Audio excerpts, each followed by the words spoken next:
આપણે શું ડિસ્કસ કર્યું હતું? ઇલેક્ટ્રોફોરેસિસ. મીનિંગ શું થાય ઇલેક્ટ્રોફોરેસિસનો? Migration of charged particles. Migration of charged particles under electrical field. હવે ચાર્જ પાર્ટિકલ્સ ને જ્યારે આપણે ઇલેક્ટ્રિક ફિલ્ડમાં મૂકશું તો એમાં મૂવમેન્ટ થશે. પછી ચાર્જ બાયોલોજિકલ પાર્ટિકલ્સ કયા કયા હોય? બાયોલોજિકલ પાર્ટિકલ્સ એટલે ખબર ને બોડીની અંદર પ્રેઝન્ટ હોય એવા ન્યુક્લિક એસિડ, પ્રોટીન, પેપ્ટાઇડ બધા કેવા છે? Charge particles. એને આપણે જ્યારે ઇલેક્ટ્રિક ફિલ્ડમાં મૂકશું ત્યારે એની મૂવમેન્ટ થશે. હવે નેક્સ્ટ પોઈન્ટ છે ફેક્ટર્સ અફેક્ટિંગ ઇલેક્ટ્રોફોરેસિસ.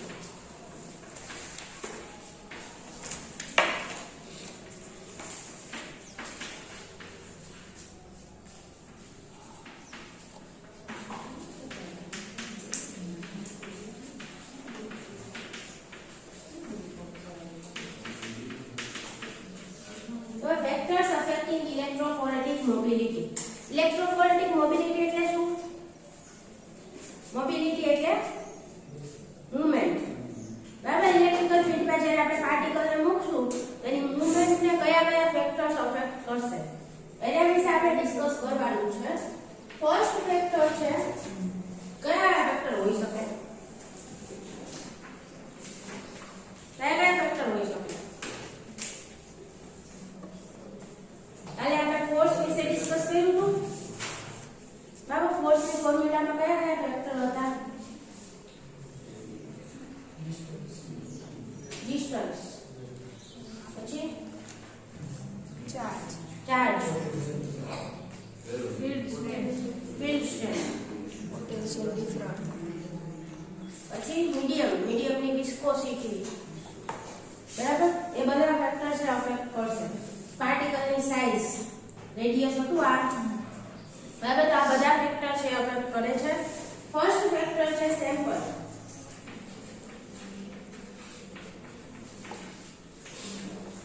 સેમ્પલ પોતે. બરાબર. ચાર્જ એટલે સેમ્પલની પોતાની પ્રોપર્ટી છે. ઇલેક્ટ્રોફોરેસિસમાં સેપરેશન કેના આધારે થાય એનું કીધું. સેપરેશન કેના આધારે થશે? ખાલી ચાર્જ નહીં, ચાર્જ ટુ માસ રેશિયો કીધું છું. બરાબર. એટલે સેપરેશન છે હંમેશા ચાર્જ ટુ માસ રેશિયો ના આધારે થાય.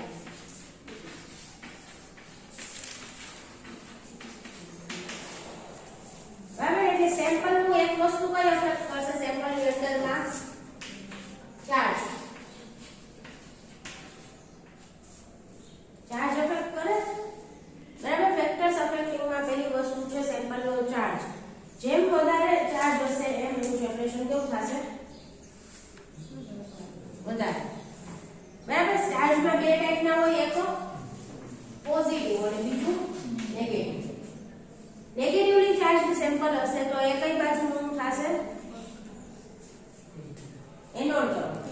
બરાબર. એનાયન હશે તો એનોડ તરફ, અને પોઝિટિવલી ચાર્જડ એટલે કેટાયન હશે તો કેથોડ તરફ મૂવ કરશે. બરાબર. તો ચાર્જના આધારે સેપરેશન થશે. જે બીજી વસ્તુ શું? બે મોલેક્યુલ છે, બંને પાસે નેગેટિવ ચાર્જ છે. તો એ બેમાંથી કયું ફાસ્ટ મૂવ કરશે? જેની ચાર્જ ડેન્સિટી વધારે હોય એવું મોલેક્યુલ. બરાબર. જે વધારે એનાયનિક હશે એ સ્પીડમાં મૂવ કરશે, અને જેની પાસે ચાર્જ ઓછો હોય એ પાછળ રહેશે. બરાબર. સેમ ચાર્જના બે અલગ અલગ મોલેક્યુલ્સ છે તો એ બંનેને પણ સેપરેટ કરી શકાય. સમજાણું? ઓકે. બે મોલેક્યુલ છે, બે પાસે ચાર્જ નેગેટિવ જ છે, પણ એક પાસે ઓછો નેગેટિવ છે, એક પાસે વધારે નેગેટિવ ચાર્જ. હવે એક પાસે બે જ નેગેટિવ ગ્રુપ છે, બીજા પાસે 6 નેગેટિવ ગ્રુપ છે, તો કયું મૂવ વધારે કરે? 6 વાળું. તો કેને એટ્રેક્શન વધારે લાગે. હવે ચાર્જ વધારે છે તો એની ઉપર ફોર્સ વધારે લાગશે અને એની મૂવમેન્ટ ફાસ્ટ થશે. એક વસ્તુ ચાર્જ અફેક્ટ કરશે, બીજું માસ. માસ એટલે શું? ખાલી માસ એટલે મોલેક્યુલર વેઇટ કહી શકાય. માસ એટલે એની સાઇઝ અને શેપ, કઈ વસ્તુ એમાં આવે. બરાબર. માસમાં મોલેક્યુલર વેઇટ એટલે ખાલી એનું વજન, એની સાઇઝ કેટલી છે, એના પર એનું વજન કેટલું છે. બરાબર. એ મોલેક્યુલર વેઇટમાં આવશે. પણ માસ કરે એટલે એની શેપ પણ એમાં અફેક્ટ કરે. તો અહીંયા સેપરેશનમાં પણ બે વસ્તુ અફેક્ટ કરશે. એક તો મોલેક્યુલર વેઇટ અથવા તો આપણે કઈ સાઈઝ અને બીજું શેપ. પાર્ટિકલની સાઈઝ કેવડી છે એ વસ્તુ અફેક્ટ કરશે અને બીજું એનો શેપ કેવો છે. પહેલું સાઈઝ આપણે જોઈએ તો લાર્જર પાર્ટિકલ હશે એનું મૂવમેન્ટ કેવું થાય? લાર્જ પાર્ટિકલ ને સ્મોલ પાર્ટિકલ. એમાં આગળ કયું હશે? સ્પીડમાં કોણ મૂવ કરશે? Smaller particles. બરાબર. કેમ?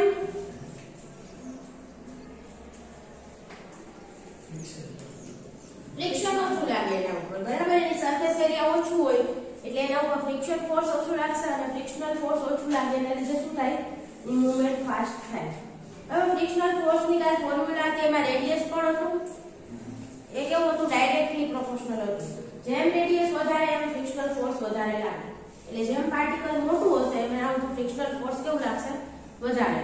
અને એના લીધે એની મૂવમેન્ટ છે એ ધીમી થશે. બરાબર. એટલે જે સ્મોલર પાર્ટિકલ છે એના ઉપર ફ્રિક્શનલ ફોર્સ ઓછું લાગે, એની મૂવમેન્ટ સ્પીડમાં થાય. ક્લિયર? તો સાઈઝ એક વસ્તુ અફેક્ટ કરશે. લાર્જર પાર્ટિકલ્સ ની મૂવમેન્ટ ધીમી થશે અને સ્મોલર પાર્ટિકલ્સ ની મૂવમેન્ટ સ્પીડમાં થાય. બરાબર. સેકન્ડ છે શેપ. ઓકે. શેપમાં કેવા હોય? રાઉન્ડ હોઈ શકે. બરાબર. એક રાઉન્ડ રેગ્યુલર શેપ હોઈ શકે અથવા બીજું કંઈ હોય. આપણે ફોર એક્ઝામ્પલ લઈશ સ્ટ્રેટ. એક પ્રોટીન રાઉન્ડ છે, બીજું બરાબર આ રીતના ડીનેચર ફોર્મમાં સ્ટ્રેટ ફોર્મમાં છે. બે માંથી મૂવમેન્ટ કોનું ફાસ્ટર થશે? રાઉન્ડ નું. કેમ?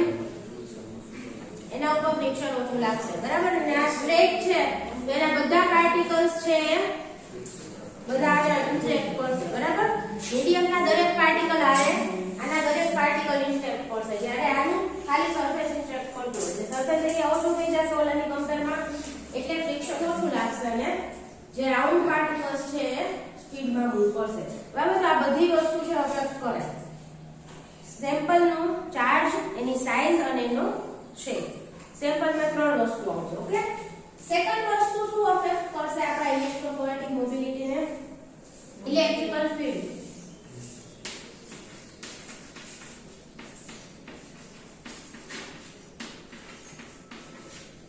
બરાબર. ઇલેક્ટ્રિકલ ફીલ્ડ કયા ઇલેક્ટ્રિક ફીલ્ડના અંદર મૂક્યું છે, એની સ્ટ્રેન્થ કેટલી છે એ અફેક્ટ કરશે.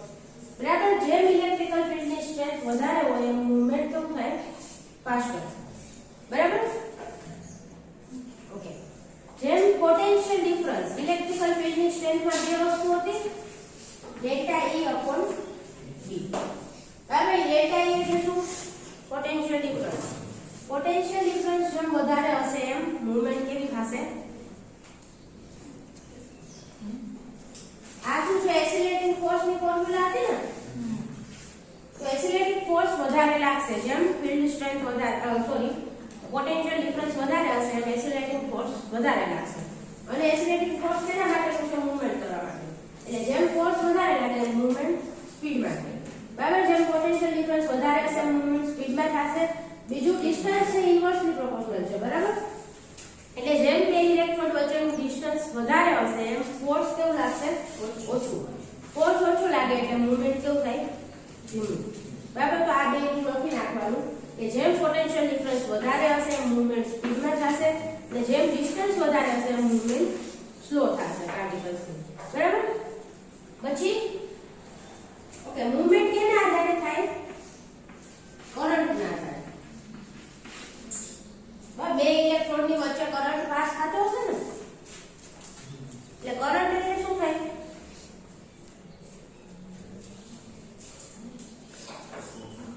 કરંટ એટલે શું થાય? કરંટ પાસ થાય છે એનો મીનિંગ શું? ઇલેક્ટ્રોન્સ ની મૂવમેન્ટ થતી હોય એમાં. બરાબર. આયન્સ ની મૂવમેન્ટ થતી હોય.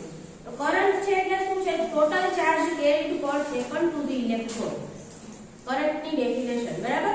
ટોટલ ચાર્જ કેરીડ પર second to the electron. Electron પાસે પર સેકન્ડ કેટલો ચાર્જ પહોંચે છે એને એનો કરંટ કહેવાય. બરાબર. કરંટની ડેફિનેશન સમજાણી. ઇલેક્ટ્રોડમાં કેટલો ચાર્જ એને ત્યાં પહોંચે છે પર સેકન્ડ એને એનો કરંટ કહેવાય. વોલ્ટેજ એટલે શું થાય? વોલ્ટેજ કેટલો પાવર સપ્લાય કરી છે એ વોલ્ટેજ, બરાબર. પાવર સપ્લાય અને કરંટ બેમાં ડિફરન્સ છે, કેટલો ચાર્જ પહોંચે છે એ એટલે કરંટ અને આપણે જેટલો પાવર આપી છે એને વોલ્ટેજમાં આવે, બરાબર. હવે કરંટ વધારે હોય, કરંટ વધારે હોય એનો મીનિંગ શું છે કે વધારે ચાર્જ મૂવ કરે છે. ઘણી વખત કરંટ પાસ થતો હોય ત્યારે હીટ જનરેટ થાય ને, બલ્બ ને એવું આપણે બધું યુઝ કરી છે, ગરમ થઈ જતા હોય કેમ કે એમાં હીટ જનરેટ થતી હોય. આમાં પણ જ્યારે કરંટ પાસ થશે ત્યારે હીટ જનરેટ થતી હોય અને હીટ જનરેટ થાય એના લીધે શું થશે, આપણું બફર છે ગરમ થશે, મીડિયમ ગરમ થશે અને એના લીધે વિસ્કોસિટી ઘટી જાય. વિસ્કોસિટી ઘટે તો શું થાય, મૂવમેન્ટ ને કઈ રીતે અફેક્ટ કરે, મૂવમેન્ટ સ્પીડમાં થાય, બરાબર. વિસ્કોસિટી ની ફોર્મ્યુલા હતી ને 6 પાઈ r ઇટા v, ઈ ફ્રિક્શનલ ફોર્સ માટે હતું. ફ્રિક્શનલ ફોર્સ ઘટશે, વિસ્કોસિટી ઘટશે, તો ફ્રિક્શનલ ફોર્સ ઘટે એટલે મૂવમેન્ટ કેવી થાય, સ્પીડમાં, બરાબર. એટલે જો કરંટ છે એમાં ચેન્જીસ આવશે, એના લીધે હીટ જનરેટ થાય અને હીટ જનરેટ થાય એના લીધે વિસ્કોસિટી ઘટે, વિસ્કોસિટી ઘટશે, મૂવમેન્ટ સ્પીડમાં થશે, સ્પીડમાં મૂવમેન્ટ થશે એટલે શું થશે, કરંટ છે એ બે પાર્ટિકલ્સ દ્વારા કેરી થતો, બરાબર. એક બફર આયનના પાર્ટિકલ દ્વારા, બીજું આપણું સેમ્પલ થાય ને. કરંટ એટલે ઇલેક્ટ્રોન પાસ થાય છે, પણ ઇલેક્ટ્રોન કો કેરી તો કરતું હશે એટલે બફર આયન્સ છે કેરી કરતા હોય જનરલી, અને આપણું સેમ્પલ થોડાક અમાઉન્ટમાં કેરી કરતું હશે, તો કે સેમ્પલ ઓછા અમાઉન્ટમાં છે, બફર વધારે અમાઉન્ટમાં રહેશે. હવે વિસ્કોસિટી ઘટી જશે તો બફર આયન્સ નું કોન્સન્ટ્રેશન વધી જાય અને જે ચાર્જ બફર આયન દ્વારા કેરી થતો હોય વધી જાય.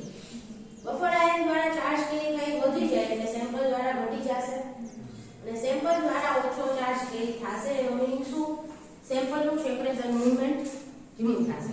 જેમ સેમ્પલ દ્વારા વધારે આયન કેરી થાય એમ સેમ્પલ નું મૂવમેન્ટ ફટાફટ થાય, બરાબર, સ્પીડમાં.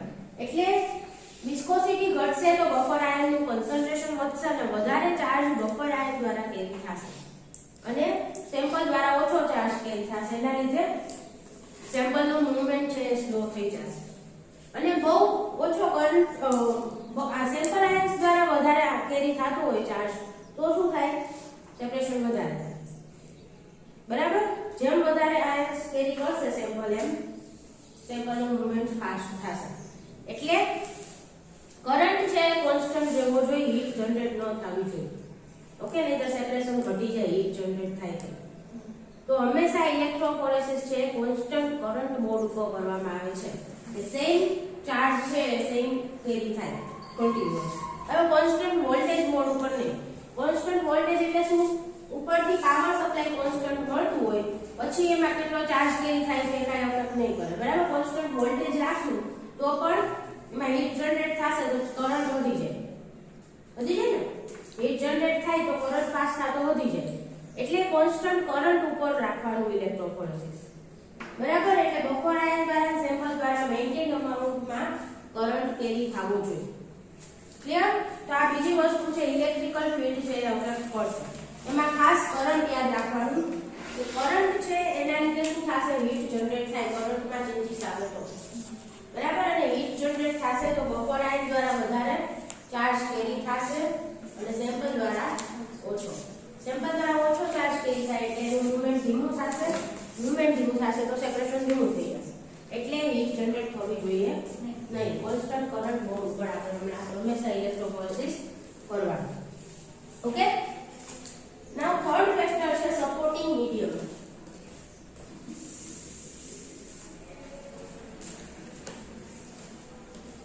ઓકે, થર્ડ છે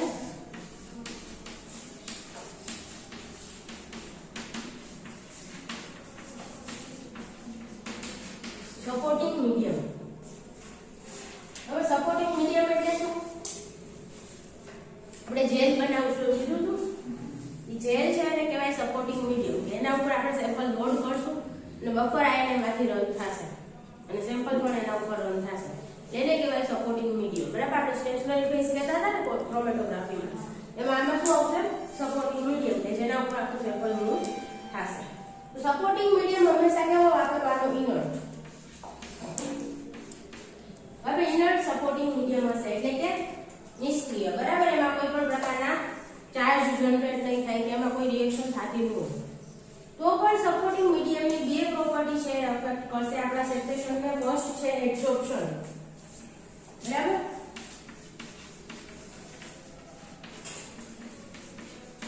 એડસોર્પ્શન સપોર્ટિંગ મીડિયમ છે આપણા સિમ્પલ પાર્ટિકલ્સને એબ્સોર્બ કરી શકે.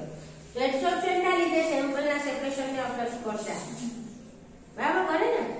સપોર્ટિંગ મીડિયમના પાર્ટિકલ્સ છે આપણા સેમ્પલને એબ્સોર્બ કરી શકતા હોય તો એ સેમ્પલને એબ્સોર્બ કરશે અને એડસોર્પ્શનના આધારે અહીંયા સેપરેશન થશે. એક કરંટના આધારે થતું જો એડસોર્પ્શન પણ એમાં અફેક્ટ કરશે.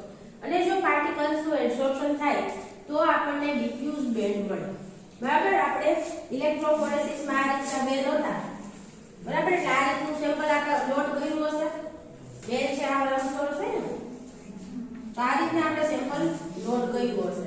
હવે જો એડસોર્પ્શન થતું હોય તો અહીંયા જે આપણને છેલ્લે બેન્ડ મળશે એ આવો ડિફ્યુઝ મળશે, બરાબર. એડસોર્પ્શન થાય છે એટલે અમુક પાર્ટિકલ્સ રોકાતા રોકાતા આવતા હોય ને એના લીધે જે આ બેન્ડ મળશે એ ડિફ્યુઝ કે મોટો મળશે. જ્યારે એડસોર્પ્શન ન થતું હોય તો આ રીતના શાર્પ બેન્ડ મળે, બરાબર. બધા એક સાથે જ મૂવ થાય છે કેમ કે બધા સેમ્પલનો ચાર્જ સરખો હશે એટલે એક સાથે મૂવ થશે અને એક શાર્પ બેન્ડના રૂપમાં મળશે. પણ એડસોર્પ્શન થશે તો આવી રીતના ડિફ્યુઝ બેન્ડ જોવા મળશે કેમ કે અમુક પાર્ટિકલ્સ રોકાતા રોકાતા આવતા હોય બધા એટલે બધાનું ડિસ્ટન્સ છે અલગ અલગ થઈ જશે. ક્લિયર? તો એડસોર્પ્શન છે અફેક્ટ કરશે સપોર્ટિંગ મીડિયમ આપણા સેમ્પલને એબ્સોર્બ કરતું હોય તો સેપરેશન થશે, એમાં આપણને બેન્ડ છે આવો ડિફ્યુઝ બેન્ડ મળે. સેકન્ડ વસ્તુ અફેક્ટ કરશે મોલેક્યુલર સીવિંગ.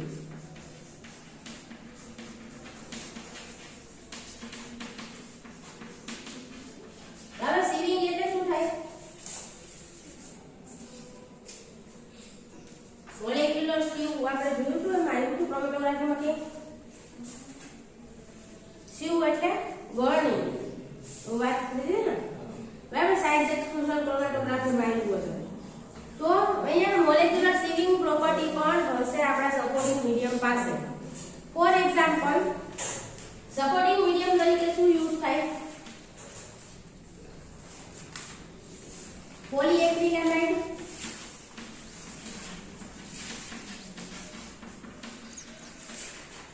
પછી અગાર સ્ટાર્ચ,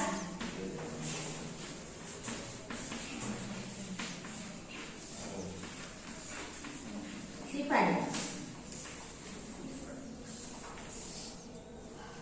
ઓકે, આટલા એક્ઝામ્પલ છે સપોર્ટિંગ મીડિયમ. હવે આ બધા સપોર્ટિંગ મીડિયમ છે એમાં ક્રોસ લિંકિંગ થતું હોય ને એના લીધે પોર્સ જનરેટ થતા હોય. આપણે ક્રોમેટોગ્રાફીમાં ડિસ્કસ કર્યું હતું, બરાબર, કે ક્રોસ લિંકિંગ થઈને પોર્સ જનરેટ થાય. હવે સિફાઇડેક્સ એવી જેલ છે કે જેની અંદર પોર્સનું જનરેશન થશે. પણ સિફાઇડેક્સ અને આ બધાનો શું ડિફરન્સ છે એ કહું, બરાબર. સિફાઇડેક્સ ની અંદર શું થશે? પોર હશે, પોરની અંદર એન્ટર ન થઈ શકે એવા લાર્જર સાઇઝના પાર્ટિકલ્સ હોય તો એ બારોબાર નીકળી જશે, બરાબર. સાઇઝ એક્સક્લુઝન ક્રોમેટોગ્રાફીમાં જોયું તો એ રીતના થશે કે જે લાર્જર પાર્ટિકલ હશે એ ડાયરેક્ટલી પોરની અંદર એન્ટર નહીં થાય અને બહારથી નીકળી જાય તો એનું મૂવમેન્ટ કેવું થાય? ફાસ્ટર, બરાબર. કેમ કે પોરની અંદર એન્ટર નથી થતા, બારોબાર નીકળી જશે. જ્યારે સ્મોલર પાર્ટિકલ્સ છે પોર્સની અંદર એન્ટર થશે અને એનું મૂવમેન્ટ ધીમું થશે. ઓકે, તો ઇલેક્ટ્રોફોરેસિસમાં પણ સિફાઇડેક્સ જેલનો જ્યારે યુઝ કરશું ત્યારે લાર્જર પાર્ટિકલ્સ આપણને આગળ મળશે અને સ્મોલર પાર્ટિકલ્સ પાછળ મળશે કેમ કે એનું મૂવમેન્ટ ધીમું થશે, લાર્જર પાર્ટિકલ્સનું વધારે થશે. જ્યારે આ બાકીની જે ત્રણ જેલ છે એની અંદર શું થશે? કાંઈ બહારથી નીકળવાની જરૂરિયાત નહીં હોય, બરાબર. બધા મોલેક્યુલ્સને પોર્સની અંદરથી જ પાસ થવું પડશે. એટલે જે સ્મોલર મોલેક્યુલ્સ હશે એ ડાયરેક્ટલી પાસ થઈ શકશે ઇઝીલી બધા પોર્સમાંથી. જ્યારે લાર્જર મોલેક્યુલ્સ છે એને પોર્સમાંથી પાસ થવામાં વાર લાગશે, બરાબર. દબાઈને આમ કૂચડાઈને એવી રીતે પાસ થવું પડે તો લાર્જર મોલેક્યુલ્સને વાર લાગે, બરાબર. આ બધાના સ્ટ્રક્ચર અલગ હોય આપણને એના આધારે આવું થશે. આમાં સિફાઇડેક્સની અંદર બહાર જગ્યા હશે પોર્સની બહાર, જ્યારે આ એકની અંદર પોરની બહાર કોઈ પણ પ્રકારની જગ્યા હશે નહીં. બધાને કમ્પલસરી પોરમાંથી એન્ટર થઈને જ જવું પડે. સ્ટ્રક્ચરના આધારે આ ડિફરન્સ આવે. ઓકે, તો આની અંદર બધાને પોર્સની અંદરથી એન્ટર થઈને જવું પડશે. એટલે આ ત્રણમાંથી એકઈ જેલ યુઝ કરશું ત્યારે શું થશે? સ્મોલર પાર્ટિકલ્સ છે એનું મૂવમેન્ટ ફાસ્ટર થશે અને લાર્જર પાર્ટિકલ છે એ પાછળ લઈ જશે બરાબર તો મોલેક્યુલર સીલિંગ પ્રોપર્ટી છે આપણા સપોર્ટિંગ મેટ્રિક્સ ની એ પણ અફેક્ટ કરશે સપોર્ટિંગ મીડિયમ બરાબર કઈ જેલ યુઝ કરી છે એના આધારે પાર્ટિકલ સાઇઝ ના આધારે સેપરેશન થશે સિફાઇડેક્સ હશે તો લાર્જર પાર્ટિકલ્સ આગળ મળશે આપણને અને આ ત્રણમાંથી અગાર સ્ટાર્ચ કે પછી બીજું પોલીએક્રિલામાઇડ હશે તો એમાં લાર્જર પાર્ટિકલ્સ છે પાછળ મળશે અને સ્મોલર પાર્ટિકલ્સ આગળ મળશે સમજાયું ઓકે નાઉ ચોથી વસ્તુ છે બફર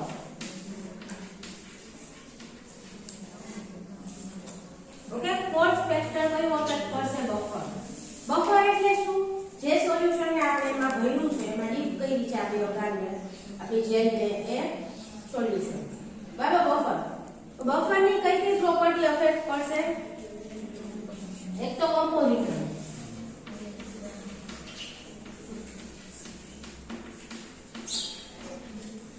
બફર નું કમ્પોઝિશન બરાબર કયા કયા આયન્સ બફર ની અંદર પ્રેઝન્ટ છે એ અફેક્ટ કરે છે આપણા સેપરેશન ને કેમ કે અમુક બફર એવા હશે કે જે આપણા સેમ્પલ સાથે બાઇન્ડ થઈ શકે બફર આયન્સ આપણા સેમ્પલ આયન્સ સાથે બાઇન્ડ થઈ શકે એવા પણ બફર હોય તો એ આપણા સેપરેશન ને અફેક્ટ કરે બરાબર સેમ્પલ સાથે બાઇન્ડ થઈ જાય તો સેપરેશન ને અફેક્ટ કરે ને એટલે બફર આયન નું કમ્પોઝિશન ઇમ્પોર્ટન્ટ છે સેકન્ડ વસ્તુ છે આયોનિક સ્ટ્રેન્થ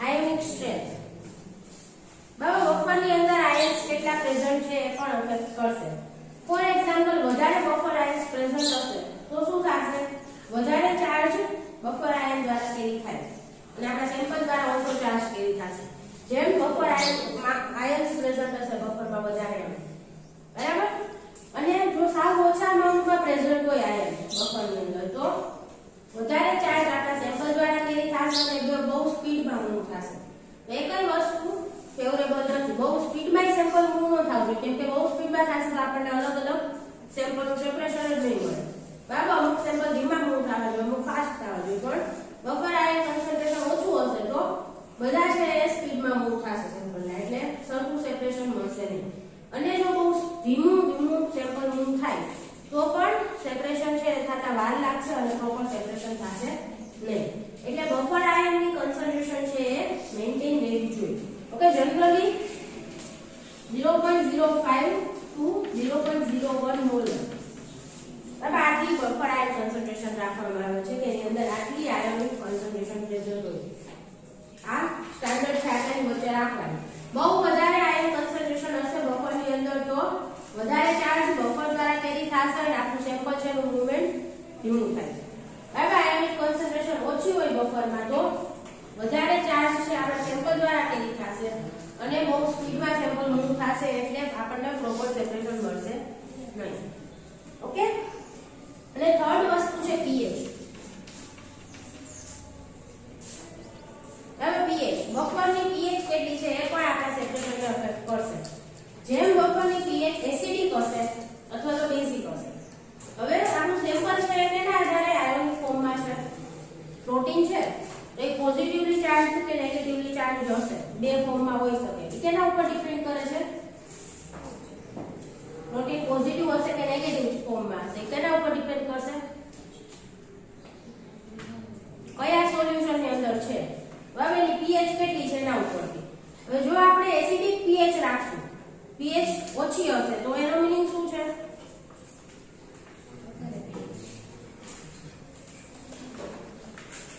બરાબર ઓર્ગેનિક બેઝ છે એનું આયોનાઇઝેશન વધી જશે બેઝિક ફોર્મમાં પ્રોટીન રહેશે પોઝિટિવલી ચાર્જ્ડ ફોર્મમાં રહેશે જો pH ઓછી હશે ત્યારે અને pH વધારે હોય તો એનો મીનિંગ શું છે એસિડિક ફોર્મ વધી જશે બરાબર પ્રોટીન ને એસિડિક ફોર્મમાં વધારે જોવા મળશે એટલે pH ના આધારે આપણો સેમ્પલ છે એનો ચાર્જ pH ને અફેક્ટ કરશે અને ચાર્જ અફેક્ટ થશે એના લીધે સેપરેશન પણ અફેક્ટ થાય બરાબર તો બફરની pH છે કેટલી છે એના ઉપરથી આપણા સેમ્પલનો આયોનિક ચાર્જ છે ડિપેન્ડ કરતો ક્લિયર તો આટલી વસ્તુ છે આપણા સેપરેશનને અફેક્ટ કરે છે મેઇન ચાર ફેક્ટર અફેક્ટ કરે પહેલું સેમ્પલ પોતે બીજું ઇલેક્ટ્રિકલ ફીલ્ડ હવે કયા ફીલ્ડમાં આપણે મૂક્યું છે ઇલેક્ટ્રિકલ ફીલ્ડની સ્ટ્રેન્થ કેટલી છે એ અફેક્ટ કરશે ત્રીજી વસ્તુ છે સપોર્ટિંગ મીડિયમ બરાબર. જે જેલ આપણે બનાવી છે કયા કમ્પોઝિશનની છે, એનું કમ્પોઝિશન શું છે અને એબ્સોર્પ્શન કરે છે કે નહીં.